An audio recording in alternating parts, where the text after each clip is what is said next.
Bago noon umalis sa bahay ng Marcos si Abby, ay kumuha siya ng mga litrato ng binata. May kinuha rin siyang larawan noong mga 5 taong gulang pa lamang ang binata. Habang nasa mga panahon na naglilin siya, ay lihim niyang katabi ang larawan ng binata sa pagtulog at minsan ay nakatitig lamang siya dito. At madalas ay pinagdidikit niya ang kanilang larawan noong mga bata pa sila. Kaya naman siguro malakas ang pagkakahawig nila. At lalong papansin nito kapag nagbinata at nagdalagan na ang mga anak niya. Naiisip ni Abby si Marcos. Sa mga panahong lumipas, ay malamang may anak na ito at masaya na sa piling ng kanyang asawa. Pero siya, sa mahigit 3 taon na kalipas, ay nasa puso pa rin niya ang binata. At kung kailan niya ito makakalimutan, ay yun ang hindi niya alam. Lalo pa at ang mga anak niya ay may malaking kaugnayan sa binata. Kaya nga isinunod pa niya ang pangalan ng binata sa kanyang anak dahil gustong gusto niyang pakinggan ang pangalan nito. Sa bawat pagtawag niya sa anak ay parang ang binata ang tinatawag na rin niya. At higit sa lahat, tuwing sinasabihan niya ang anak na mahal niya ito, sa ganitong paraan ay nasasabi niya ang tunay na kanyang nararamdaman para sa binata sa pamamagitan ng kanilang anak. Daddy Raven! Ang sigaw ng mga anak niya ang pumukaw sa kanyang imahinasyon. Medyo malayo pa si Raven sa kinaroroonan nila mag-ina, pero panay na ang kaway nito. Talon naman ang talon ang mga anak sa sobrang katuwaan ng mga ito. May kasabay itong lalaki, pero hindi niya mamukhaan kung sino dahil sa suot nitong shades. Matangkad ang lalaki at makisig tingnan sa suot niyang damit. Kung maglakad ay parang walang kinakatakutan. Parang pamilyar sa kanya ang mga tayong iyon, pero hindi niya maalaala kung saan niya ito nakita. Pati ang paglakad ng kasabay ni Raven ay parang nakita niya dati. O baka isa lamang sa mga kaibigan ng kapatid na dumalaw rin sa bahay nila at kakilala niya. Pero habang papalapit ang dalawa, ay parang nanigas na naman ang buong katawan ni Abby. Natitiyak niyang kilala niya ang lalaki. Hindi pa rin ito makakilos lalo na nang tanggalin ng binata ang shades nito at tumingin sa kanya. Nabigla rin ang kaharap. Mas lalo naging makaagaw pansin ngayon ng binata. Lalong lumitaw ang kapugian niya. Hindi naman makatingin si Abby sa kaharap kaya yumuko na lamang siya ng bahagya. Pati ang mainit na pagsalubong niya sa kapatid ay nakalimutan na rin niya. Daddy Raven, sino po siya? Tanong ng anak sa tiyuhin nang bumitiw ito sa pagkakayakap. Maya-maya ay siya naman ang pinansin ng anak. Mami, nakalimutan mo yakapin si Daddy Raven. Hinawakan naman ni Mandy sa braso ang ina. At sa kasabi ka na magtiyuhin, ay hindi na siya maalalang ipakilala ng kapatid sa kasama. Pero agad din itong kinontra ng dalaga. Hindi na kailangan pang magkakilala sila dahil matagal na niya itong kilala at ganoon din ang binata sa kanya. Biglang nagbalik ang isip ng dalaga sa kanyang katinuan at mabilis na niyakap ang kapatid nito. Iniwas naman ni Marcos ang tingin nang makita niyang magkayakap ang dalawa. Sa gulat niya nang makita muli si Abby, ay hindi na niya maalaala ang kwento ni Raven kanina. Base sa nakikita niya, ito siguro ang asawa at ang anak nito. Umupo ang binata at pinulo ang buhok ng bata. Ang cute nga ng mga anak nito at kahit na sinong ama ay matutuwa kapag ganito mukha ng kanyang mga anak. No wonder, Raven is very proud telling stories about them and their mother. Hey young man, I'm Marcus. Pagpapakilala ng binata sa sarili. Una niyang pinansin ang batang lalaki. Pinalakihan naman ang mga mata ng bata sa kanyang narinig. Like mine, I'm Marcus Raven po. My mom's love calling me Marcus. Tumingala naman ang binata sa kanya. Pinamulahan naman ang dalaga ng pisngi na magtama ang mga mata nila ng kausap ng anak. Bakit niya isinunod ang pangalan niya sa bata? At ang palayo ng bata, bakit Marcus at hindi Raven? Nalilito na tanong ni Marcus sa kanyang sarili. Hi! Matipid niyang bati sa batang babae. Nag-aalangan kasi ito dahil tulad ng kanyang ina, seryoso mga matang nakatingin sa kanya. Hindi tulad ng batang si Marcus na palagi nakangiti ang kanyang mga mata na parang siya. Hello po, ngumiti ang bata. Hindi nung pala ito suplada. Bulong ni Marco sa sarili. Pareho din palang pala kaibigan ng kambal. Raven, tara na, naghihintay na sina Papa at Inay. Pagmamadali naman ni Abby. Hindi niya alam kung paano magre-react sa presensya ni Marcus. In more than 3 years, na hindi niya inaasahang ganito kaikli at magkikita silang muli ni Marcus. Alam niyang masaya na ang binata sa piling ni Micaela at hindi niya kailangan manghimasok pa. Okay, sige pare. See you na lang sa iba pagkakataon. Abby, pakihawak naman itong handbag ko at nang mabuhat ko itong mga bata. At inabot ni Raven ang bag sa kapatid. Nauna na ang dalaga sa kotse. Nagpapaalam pa kasi ang mag-aama.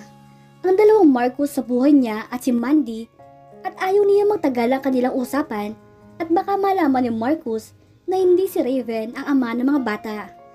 Sinanay niyang tawagin Daddy Raven ang kanyang kapatid. At kung malaman ng isa na titulang nila ito, tiyak na maghihinala agad si Marcus na siya ang ama ng mga bata, lalo pa at sunod sa kanyang pangalan ang isang kambal. Ayaw na niyang muling umasa at masaktan pa. At lalong ayaw niyang saktan ang damdamin ng kanyang mga anak. Kung malaman ng mga bata na may ibang asawa ang daddy nila, ay tiyak na mag-iiwan iyon ng lungkot sa kanyang mga anak.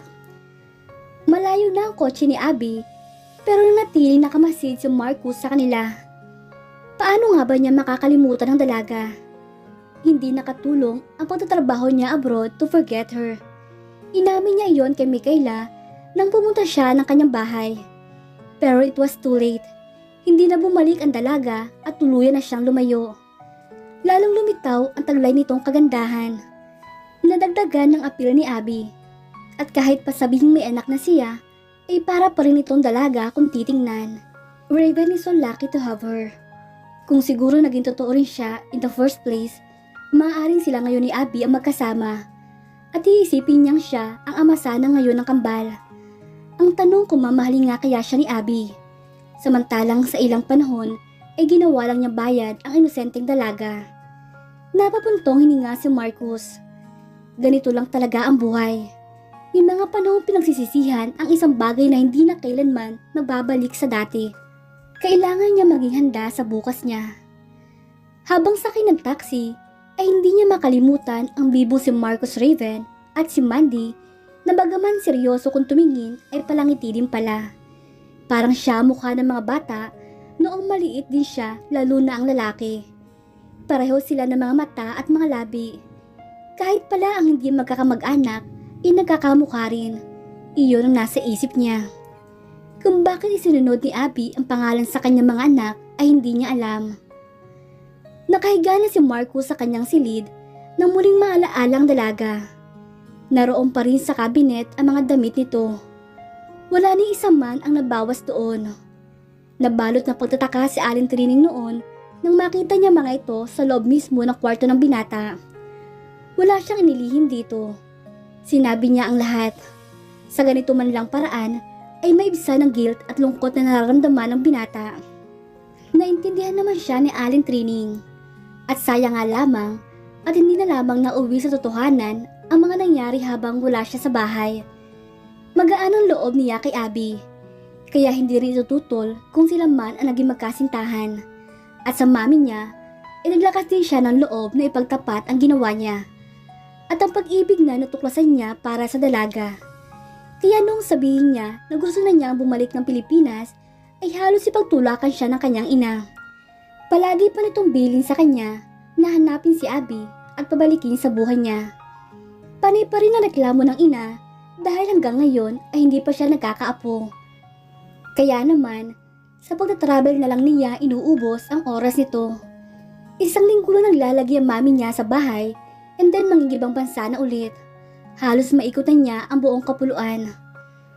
Mabuti na lamang at nagkumpisa na ang di matapos-tapos na kwentuhan na magtiyuhin habang nulan sila ng kotse. Si Abby nagmamaneho katabi ang isang anak at nasa backseat ang dalawang madaldal na lalaki. Mahimbing na rin nakatulog si Mandy habang yakap ang Barbie doll na palaging hawak kahit saan pumunta. Samantalang ang dalawa sa likod ay walang preno ang mga bibig. Sa kadadaldal ng mga ito ay hindi nila napansin kung gaano kalalim ang iniisip ni Abby habang matamang nakatingin sa kalye. Marcus. Paano niya makakalimutan ng binata? Pinagbayad siya sa utang na hindi naman niya kasalanan. Nagdusa siya sa piling ng binata. Nagdusa siya dahil sa maikling panahon ay nahulog ang kanyang kalooban dito. Kahit alam niyang hindi siya kailanman mamahalin ni Marcus.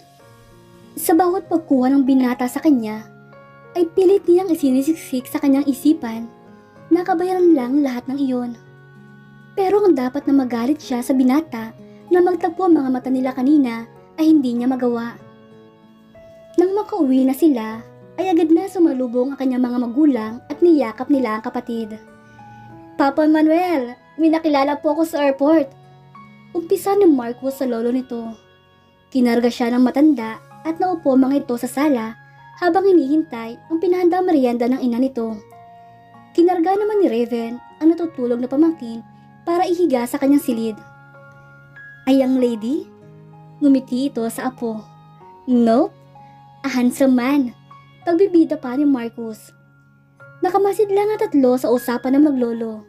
Samantalang si Abby ay nakakaramdam ng panlalabig dahil sa kadaldala ng anak sa kanyang ama. Lalo pa't hindi niya alam kung ano pa ang mga pinag-usapan ng mga ito nang nauna siyang pumunta sa parking lot. And who is that man? Tanong ulit ng lolo niya. Madalas kasi sila mag-usap ng apo nito. Dito niya sinusulit ang mga panahong wala ang mami ng bata sa kanyang piling noong maliit pa si Abby. Marcus din po ang name niya, Papa. He told me my mom is pretty. At sinulipan nito ang ina niya. Pinamulahan naman agad na mukha si Abby. Matamang pinagmamasdan ni Linda ang kanyang anak. Parang may malalim na iniisip ito. Mula nang sinundo niya si Raven hanggang sa muling bumalik sa abroad ang kapatid nito sa ama, ay balisa pa rin ang kanyang anak. Noong una, inapansin niyang tuwing naalala ni Marcus ang kapangalan nito at tinatanong kung alam niya kung saan nakatira, ay natitigilan na kanyang anak. Tumatak sa utak niya na may posibilidad kayang ang Marcus na tinutukoy ng apo niya ang sarili nitong ama. At ang madalas na paghahanap ng bata dito ay dahil sa lukso ng dugo. Kailangan niyang makausap ang kanyang anak.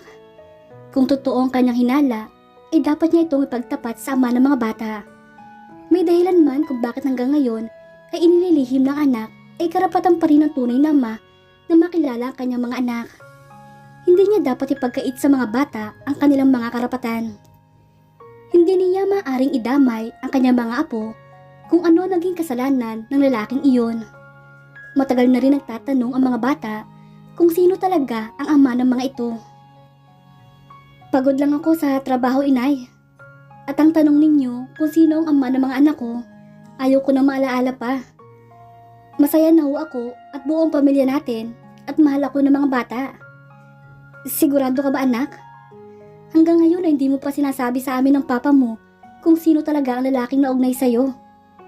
3 taong mahigit na nakakaraan, anak. Panahon na para lumaya ka. Inay, ayos na ho ako. Ang mahalaga naman ay maganda ng buhay natin pareho. Iyon lang mahalaga sa akin ngayon, inay. Paano naman ang mga pangungulila ng iyong mga anak sa kanilang tatay? Naranasan mo yan at alam mo kung ano ang kanilang nararamdaman. Nakonsensya si Abby sa sinabi ng kanyang ina. Alam niyang mahirap ang magiging sitwasyon ng kanyang mga anak, lalo na kapag nag-aaral na mga ito. Makikita nila ang mga ibang bata na kasama ang kanilang ama sa paghahatid sa school. At tiyak na magtatanong ang kanilang mga schoolmates about their father. Sigurado mangungulit rin ang mga bata sa kanya. Lalo na si baby Marcus. Ang hirap lokohin habang lumalaki. Unlike her daughter, na kapag sinabihan na wala na, then it's over. Hindi na siya magtatanong ulit. Bahala ka, anak. Basta naghihintay rin ako kung kailan ka magiging handa na sabihin ang lahat. Tinignan siya ng ina at lumabas na ito at pumunta sa kinaroroonan ng kanyang asawa at mga apo. Naiwan namang balisa si Abby. Hindi niya alam kung ano nga ba ang dapat niyang gawin. Mas kakaawaan lang siya ng mga ito kapag sinabi niya ang lahat na nangyari. At lalong nakakahiya kapag nalaman nilang sinadya niyang hindi gumamit ng proteksyon noon dahil nagbabakasakali siya magbabago ang tingin sa kanya ng binata kapag nabuntis siya. Pero palagi pa rin niyang naririnig na binabanggit ng binata noon ang pangalan ni Mikaela at masakit iyon para sa kanya. Kaya naman na magkaroon siya ng pagkakataon na muling masilayan ang dating kasintahan nito ay pinakiusapan niya ito na bumalik na kay Marcus. Kahit kapalit niyon ay ang kabiguan ng puso niya. Tiniis niya ang sakit na nararamdaman dahil ang importante sa kanya ay maging maligaya ang binata. Ayaw niya maging makasarili sa pagmamahal nito. Ituwas din nang matuklasan niyang nagbunga nga ang gabi nagsama sila ng binata. And it was too late dahil tiyak niyang sa mga sandaling iyon ay pinag-uusapan na ng dalawa na ituloy ang kanilang naudlot na kasal. Kailangan ni Marcus na maging presentable sa harap ng bago niyang boss na papasukan niya. Nagkausap na sila dati sa telepono at humangang ginoo sa mga requirements ng binata. Siya ang magiging CEO ng Ruiz Gold Company na pag-aari ni Mr. Ruiz at ngayon nga ang araw ng pagkikita nila ng personal. Pati ang binata ay excited na rin para dito. Hindi man lang niya nabanggit ang first name niya sa matanda. Hindi pa man sila magkakilala ay iho na ang tawag nito sa kanya. Good morning sir, ay Marcus Mondragon. At kinamayan niya ang butihing ginoo. Nang marinig nito ang pangalan niya, ay bagyang namunot ang noo nito na para may iniisip at pagkadakay ngumiti ito sa kanya. Marcus, kapangalan mo apo ko iho. Marami na nga po akong kapangalan sir. Sagot naman ang binata dito. Kapangalan din kasi niya ang anak ng babaeng itinatangi ng puso niya. Nagsimula na agad si Marcus sa mismong araw ding iyon. Pareho din ang trabaho niya dito sa Pilipinas at sa dating trabaho niya abroad, kaya hindi na siya masyadong nahirapan. Mas magaan pa nga ito sa kanya dahil mga kalahi niya ang mga kasama sa trabaho. Madaling sakyan ang mga pag-ugali dahil pareho silang lahat ng mga lahing pinanggalingan. Hindi tulad sa ibang bansa na ang hirap minsan na pakibagayan ang kanilang mga ugali. Kaaalis lamang ng customer ni Abby nang maalaala ang order ni Mrs. Castillo. Gusto niya na ang mismong dalaga na rin ang pipili sa mga alahas na isusuot niya sa golden anniversary nila ng kanyang asawa. Nakalimutan niyang ipaalala sa papa niya na pupunta siya ngayon sa kumpanya para tingnan ang bagong disenyo na babagay sa gown ng ginang. Noong malapit na siyang manganak, ay nagtungo sila ng kanyang mga magulang sa New Zealand para doon magsilang. Isinama rin nila ang dalawa nilang kasambahay para may makakasama siya at ang kanyang ina. Ang papa niya kasi ay dumadalaw lamang dahil abala sa kanilang negosyo sa Pilipinas. Nang makarecover na ang dalaga sa kanyang panganganak, ay nag-aral siya ng fashion designing. Crash course ang kanyang kinuha. Gusto niya makatapos agad. At na magdalawang taon na ang mga bata, ay umuwi na sila sa bansa at bilang regalo sa kanya, inagpatayo ang papa niya ng sarili niyang butik. Siya mismo nagdedesenyo ng kanyang mga paninda. May mga customer na rin siya sa ibang bansa at masasabing napakaayos na ng buhay nila ngayon. At napakaswerte niya sa kanyang papa dahil mahal na mahal siya rito, lalo na ang kanyang mga anak. Ano kaya ang magiging reaksyon ni Marcus kapag nalaman niyang si Abby ay anak ng boss niya? At dito na po nagtatapos ang kabanata ng ating kwento. Please like, share, subscribe for more updates. Maraming salamat po.